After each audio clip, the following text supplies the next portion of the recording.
Break के बाद आप सभी का एक बार फिर स्वागत है। ब्रेक पर जाने से पहले हमने आचार्य जी से जाना था कि किन किन सामान की ज़रूरत होगी, यानी कि सामग्री पूजन के लिए क्या कुछ चाहिए होती है, किस तरीके से पूजन के लिए इन सामग्री का इस्तेमाल हो। अब चलिए आचार्य जी से हम जान लेते हैं कि महालक्ष्मी का पूजन किस तरीके से करना है, महालक्ष्मी का, भगवान गणेश का पूजन कैसे किया जाए। जी बिल्कुल, अभी तक मैंने आपको बताया कि किन सामग्री की आपको आवश्यकता पड़ेगी और उनका प्रयोग आपको पंचांग पीठ बनाने में या देवी देवता को इस्तेमाल करके किस प्रकार पूजन आरंभ करना है। अब आइए जानते हैं कि महालक्ष्मी का जो विशेष पूजन है ये कैसे करना चाहिए। महालक्ष्मी का विशेष पूजन करने के लिए हमारे यहाँ ऋग्वेद में श्री सूक्त में विधान बहुत ही विस्तार से बताया गया है। दिवाली के दिन में हर घर परिवार और लोग अपने व्यापारिक स्थल में, कार्यालय में, ऑफिस में माँ लक्ष्मी का पूजन करते हैं और पूजन के रूप में उनका स्वागत किया जाता है। दिवाली के दिन जहाँ गृहस्थ व्यक्ति और वाणिज्य वर्ग के लोग धन की देवी लक्ष्मी से समृद्धि और वित्त कोष की कामना करते हैं, वहीं साधु संत और सन्यासी अथवा तांत्रिक लोग कुछ विशेष सिद्धियां अर्जित करने के लिए रात्रि काल में अपने तांत्रिक कर्म करते हैं। आप अपने दाहिने हाथ में अक्षत ले लीजिए, पुष्प ले लीजिए और जल ले लीजिए और कुछ द्रव्य दक्षिणा भी ले लें। द्रव्य का अर्थ यहाँ धन अथवा दक्षिणा से है, तो कुछ दक्षिणा भी उसमें लीजिए। ये सब हाथ में लेकर के संकल्प आपको करना है कि मैं अमुक व्यक्ति अमुक स्थान पे, इसमें अमुक में आप अपना नाम लेंगे, जैसे मैं वैभव नाथ शर्मा, मैं दिल्ली में इस समय में अमुक देवी देवता की पूजा करने जा रहा हूँ। आप बोलिए कि मैं भगवान श्री गणेश और माँ लक्ष्मी की पूजा करने जा रहा हूँ, जिसका मुझे शास्त्रोक्त फल प्राप्त हो। अगर मुझसे कहीं कोई गलती, कोई कमी हो जाती है तो देवी देवता मुझे क्षमा करें। संकल्प की इन सभी वस्तु जो आपने हाथ में ली थी उसे गणपति जी के चरणों में अर्पित करें और सबसे पहले गणेश जी व गौरी का पूजन आपको करना चाहिए, यानी गौरी गणेश का पूजन करना है। गणपति का पूजन करने के लिए आपको ओम गंग गणपतये नमः मंत्र का जाप करना चाहिए।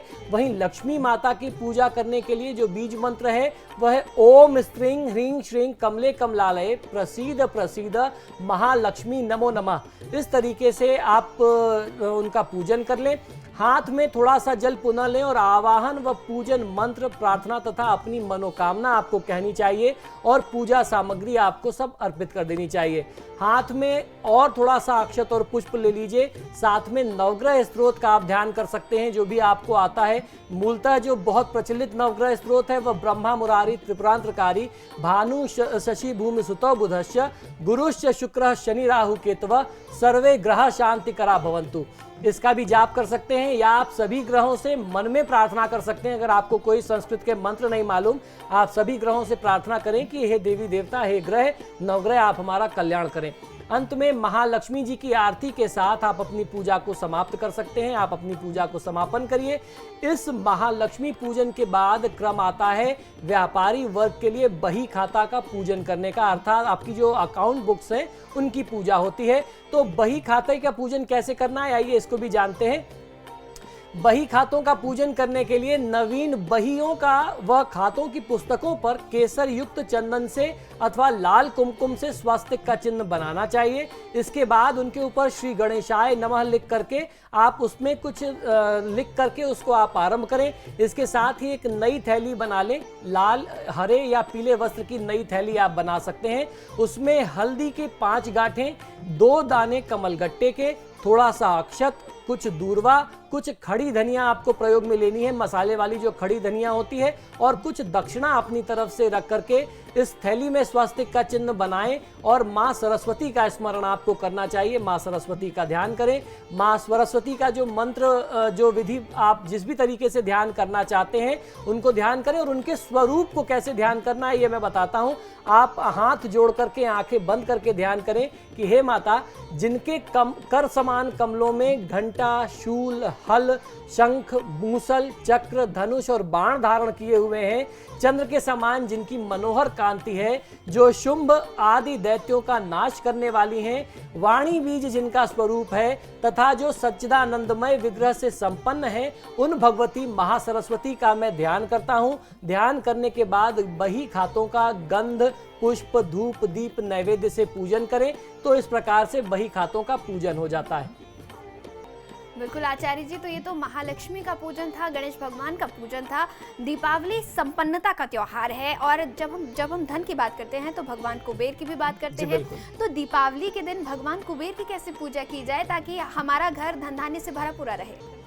जी बिल्कुल, कुबेर देवता के पूजन करने के लिए मैं आपको बहुत ही संक्षिप्त विधि बताता हूँ, बहुत ही शॉर्ट में तरीका बताऊंगा और ये बहुत प्रभावशाली तरीका है जिससे आप उनको प्रसन्न कर सकते हैं।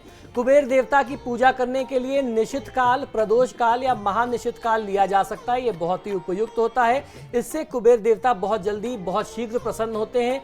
कुबेर पूजन करने के लिए सबसे पहले अपने तिजोरी अथवा धन रखने के स्थान में, संदूक में, कैश में आप वहां एक स्वास्तिक का चिन्ह बनाएं और कुबेर देवता का आवाहन करें। जब आप आवाहन कर लें तो ओम कुबेराय नमः मंत्र का आपको 108 बार जाप कर लेना चाहिए। इसको बोलते हुए अपने धन रखने के स्थान को, संदूक को, कैश को, लॉकर को गंध से, धूप से, दीप से, पुष्प आदि से आप उसका पूजन कर लें, उनको धूप बत्ती दिखा लें, आरती कर लें, कपूर से आरती कर लें। ये बहुत सरल और बहुत आसान, बहुत शॉर्ट तरीका है जिससे आप कुबेर देवता को प्रसन्न कर सकते हैं। यदि आपको लगता है कि आप इस समय में कुबेर देवता के कुछ विशेष मंत्रों का जाप करना चाहते हैं तो निश्चित ही मैं आपको एक बहुत अच्छा, बहुत प्रभावशाली कुबेर देवता का मंत्र भी बताता हूं। यह मंत्र इस प्रकार है: धनदाय नमस्तुभ्यम निधि पद्माधिपाय च भगवान तद प्रसादेन धन धान्यादि संपदा। इस प्रकार आप उनसे प्रार्थना करें। इस मंत्र का आप 108 बार उच्चारण कर सकते हैं। मंत्र एक बार पुनः सुन लीजिए, आपकी सुविधा के लिए आपकी टेलीविजन स्क्रीन पर भी यह मंत्र आ रहा है। धनदाय नमस्तुभ्यम निधि पद्माधिपाय च भगवान त्वत्प्रसादेन धन धान्यादि संपदा। इस प्रकार आप उनसे प्रार्थना करें। और जो आपने पहले मैंने आपको बताया था कि आपको एक पोटली बनानी है जिसमें आप हल्दी, धनिया, कमल गट्टा, द्रव्य, दूर्वा इत्यादि आप रख करके उसको आपने वो पोटली बनाई थी, उसकी आपने पूजा भी की थी। तो अब उस पोटली को इस तिजोरी में आप रख दीजिए। ये उपाय कर लेने से, ये प्रयोग कर लेने से, इस प्रकार महालक्ष्मी, भगवान श्री गणेश और कुबेर देवता का पूजन करने से वर्ष पर्यंत माँ लक्ष्मी व गणेश जी तथा माँ सरस्वती के साथ साथ कुबेर देवता की कृपा आपके ऊपर और आपके परिवार पर, आपके कार्य व्यवसाय पर निरंतर बनी रहती है। तो आचार्य जी, ये तो कुबेर भगवान की बात हो गई, किस तरीके से कुबेर जी को प्रसन्न किया जाए। लेकिन जिस वक्त साधक महालक्ष्मी की पूजन कर रहे हैं, साधक चाहेंगे कि उस वक्त भी कुछ उपाय वो कर लें ताकि पूजन के साथ साथ उन सरल उपायों के द्वारा उनके घर में लक्ष्मी का वास बना रहे। जी बिल्कुल, देखिए आज की जो रात है वो बहुत ही महत्वपूर्ण है। ये हम आप नहीं जानते कि किस माध्यम से, कौन सा उपाय करने से माँ लक्ष्मी प्रसन्न हो जाएंगी। आज सुबह से जो हम लोग कार्यक्रम कर रहे हैं तो उसमें बहुत सारे उपाय हमने आपको बताए। अभी भी मैं आपको कुछ उपाय बताता हूं जो बहुत आवश्यक हैं आज की तारीख में करना, आज की तिथि में करना, और ये सरल भी हैं। न जाने हो सकता है इसी उपाय से माँ लक्ष्मी आपके ऊपर प्रसन्न हो जाएं। तो कहते हैं कि देवी लक्ष्मी जी के अनेक रूप हमारे शास्त्रों में बताए गए हैं। कोई उन्हें लक्ष्मी जी कहता है, कोई उन्हें महालक्ष्मी कहता है, कोई राजलक्ष्मी कहता है, कोई गृह लक्ष्मी आदि के नामों से उन्हें संबोधित करता है। आज की तिथि में, दिवाली की रात में, दिवाली के दिन घर की साफ सफाई करके कूड़ा करकट जितना भी आवश्यकता के अलावा सामान है उसे आपको घर से बाहर कर देना चाहिए। साफ सुथरे घर में ही श्री कमला लक्ष्मी का आवाहन किया जाता है। इस दिन पकी हुई फसल काट करके घर लाई जाती है, अर्थात घर में धन धान्य आता है। लक्ष्मी जी को प्राप्त करने के लिए जो व्यक्ति कर्मशील रहता है, यानी लगातार प्रयास करता रहता है, अपने एफर्ट्स करता रहता है, सदाचार का पालन करता है, अच्छा व्यवहार करता है, बुरे कार्यों से बचता है, दूर रहता है, वहां लक्ष्मी जी निवास करती हैं। तो इससे ये समझ में आता है कि आज हमें 7 तरीके के अनाज बाजार से खरीद करके अपने घर में नए अनाज जरूर लाने चाहिए, क्योंकि अब खेती किसानी तो हमसे आपसे हो नहीं सकती। तो आज हम बाजार से ही खरीद के क्यों ना अन्न धन अपने घर में ले आएं, जिससे ये हमें परिपूर्णता रहे, माँ लक्ष्मी की कृपा बनी रहे और इस अन्न और धन की कमी हमारे घर में ना हो। दूसरा उपाय यह है कि दिवाली से, यानी आज से आरंभ करके नित्य प्रति आंवले से बना हुआ पदार्थ या आंवले का सेवन कोई अगर करता है, आंवला रोज खाना शुरू कर दे, आंवले की चटनी या उसके तमाम तरीके के मुरब्बे जो प्रयोग में आते हैं, उसके मिष्ठान बनाए जाते हैं, कुछ भी खाद्य प्रयोग के तौर में आप लेते हैं आंवले से बना हुआ, तो ये आपको बहुत अच्छा लाभ देता है। इससे माँ लक्ष्मी प्रसन्न होती हैं। एक मान्यता के अनुसार लक्ष्मी जी का प्रिय पुष्प कमल है। कमल का फूल जो उन्हें बहुत प्रिय है। शंख घर में रखने से देवी लक्ष्मी सदैव आपके घर में विराजमान रहती हैं। लक्ष्मी जी को आंवला बहुत ज्यादा प्रिय है। सबसे अधिक जो प्रिय है वो है श्वेत वस्त्र। तो आज की तिथि में जब आप माँ लक्ष्मी की साधना करें तो माँ लक्ष्मी को प्रसन्न करने के लिए श्वेत वस्त्र धारण करके आप लक्ष्मी साधना करिए। निश्चित माँ लक्ष्मी आपके ऊपर प्रसन्न होंगी और आपसे सिद्ध हो जाएंगी। दूसरा उपाय यह है कि लक्ष्मी जी का निवास अपने घर में बनाए रखने के लिए निरंतर लक्ष्मी जी रहें, आकर के चली ना जाएं, क्योंकि लक्ष्मी जी को चंचला कहा जाता है।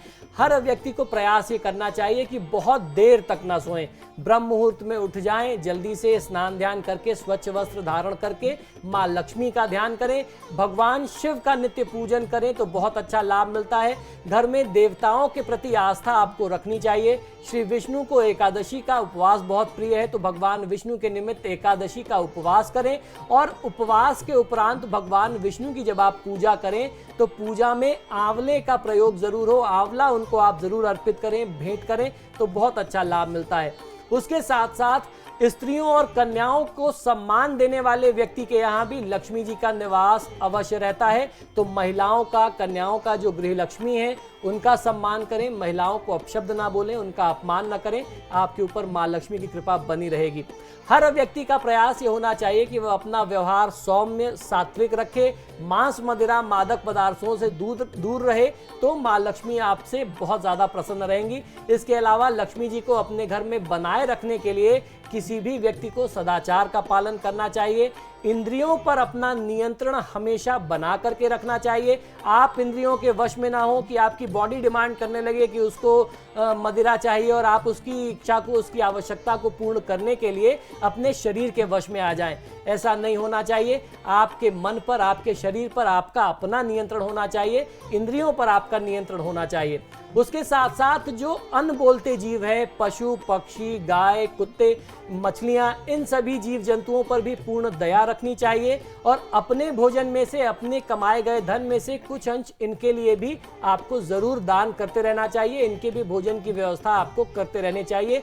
धर्मशास्त्रों में बताई गई नीति का विधि विधान से यदि कोई व्यक्ति पालन करता है, सदाचार का पालन करता है तो बहुत अच्छा लाभ मिलता है। इन सब बातों का ध्यान रख करके यदि कोई पूजा पाठ आप करेंगे तो निश्चित ही आपको आपकी पूजा पाठ में समृद्धि मिलेगी, बरकत होगी, माँ लक्ष्मी की कृपा मिलेगी और आप संपन्नता को प्राप्त करेंगे। और हमारी इस खास पेशकश में फिलहाल इतना ही। आचार्य जी, आपका बहुत बहुत धन्यवाद इस पूरी बातचीत के लिए। जी धन्यवाद। और इसके साथ ही हमें दीजिए इजाजत। हमारी इस खास पेशकश में फिलहाल इतना ही। शुभ दीपावली।